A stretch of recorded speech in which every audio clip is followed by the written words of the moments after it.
It seems like only yesterday that we first extolled the cool apparent virtues of the Ford Flex, but the wagon crossover book so filtrades hit the market as a 2009 model.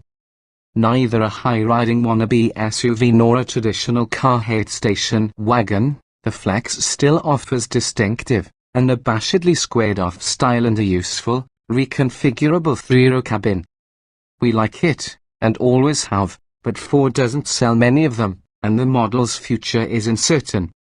With its days potentially numbered, we thought it wise to check back in on our favorite pseudo-wagon while we had the chance. 8 years after first going on sale, the Flex is still funky, but it posts the smallest sales numbers in Ford's lineup. The Explorer, which shares the Flex's underpinnings and packages the three-row seating format and similar size into the more popular crossover mold, outsold it more than 9-1 over the past 3 years. Another platform mate, the Wallflower Taurus sedan, outsold the Flex by nearly 3-1 during the same period. Most people look at the Flex and probably think, rightly so, that it's some sort of retro-modern take on the all-American station wagons that roamed the interstates like invading ant colonies in the 1960s and 1970s. That's precisely why we dig it, that and the available 365 horsepower, twin-turbocharged V6 EcoBoost engine. It should come as no surprise that for this retrospective test we chose to sample the Flex Limited. The only way to get the meaty V6 a 287 horsepower 3.5-litre naturally aspirated V6 also is available in the Flex. Middle age was ages ago while the Flex's positive attributes haven't changed since it was introduced in 2008 and only improved with its updates for 2013. The competition has moved on, and this Ford is starting to show its age. The inner door panels are mostly hard plastic, onto which soft touch pads are added. The same plastic is used for the top of the dashboard, and it is used more widely the farther rearward one moves in the cabin. Plop down in one of the third-row seats, and you'll be surrounded by the stuff. It's even easier to take a paleontological approach to date the Flex's interior by studying its various buttons and switches. The steering wheel controls, for example, are a generation behind those in Ford's latest vehicles, and the Flex tested here suffered from wavy cut lines around the speaker grille, on top of the dashboard and an overhead sunglasses holder that didn't fit quite squarely in its opening.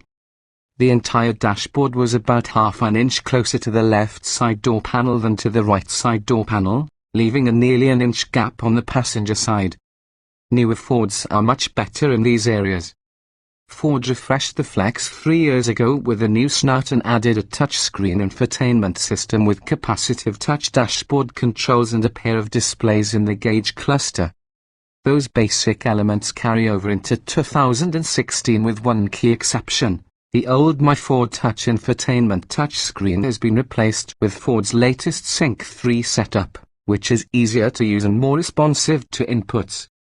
While not transformative, this is still an 8-year-old interior. After all, the new display is welcome. We only wish Ford had also tweaked the touch-sensitive center stack controls for the HVAC and some audio features. They remain rather small, especially given the amount of unused space around them, but at least most every major adjustment also can be fiddled with via redundant controls on the Sync 3 display. Low, fast, flexible for those with children, particularly those rear rascals who make messes, the Flex's shortcomings might seem more like boons. The plasticky interior bits. Easy to clean. Flagging fit and finish. The kids will probably kick something and break it, anyway. Looked at as a tool for moving one's family to and fro, the Flex shines. The relatively low ride height makes it easy for little or aged ones to climb aboard, and loading stuff into the Flex's cargo hold is a snap.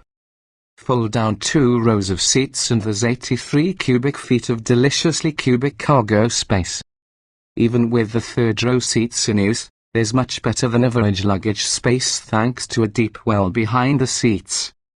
The second row captain's chairs are comfortable, although they lack center armrests and are spaced apart in such a way as to leave a reasonably sized pass-through aisle to the two rearmost seats. A 3-person second row bench also is available.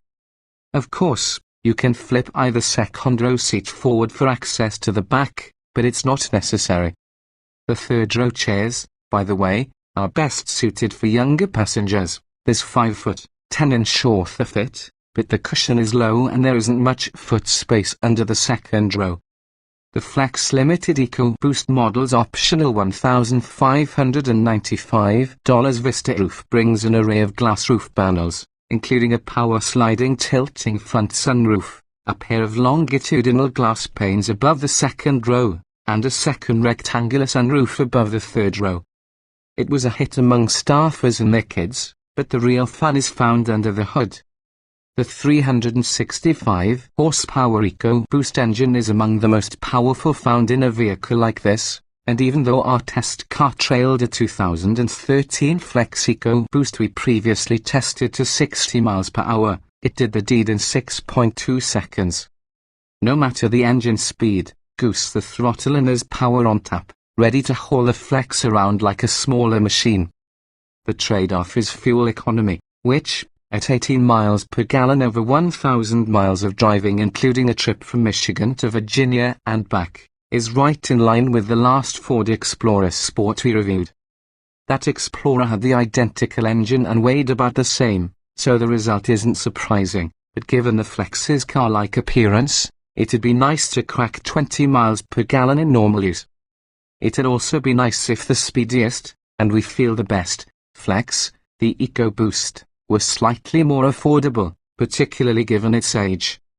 While the base model starts at $30,495, the engine is exclusive to the $43,995 limited EcoBoost model.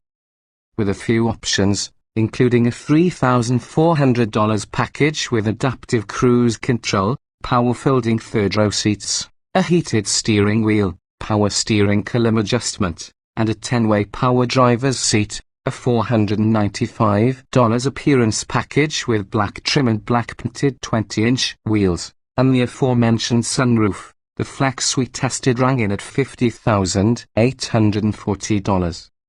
If you demand a car-like driving experience with serious off-the-line swiftness, there are few three-row, from lie hauling alternatives to the Flex, but there are many far newer ones with less punch that drive nearly as well.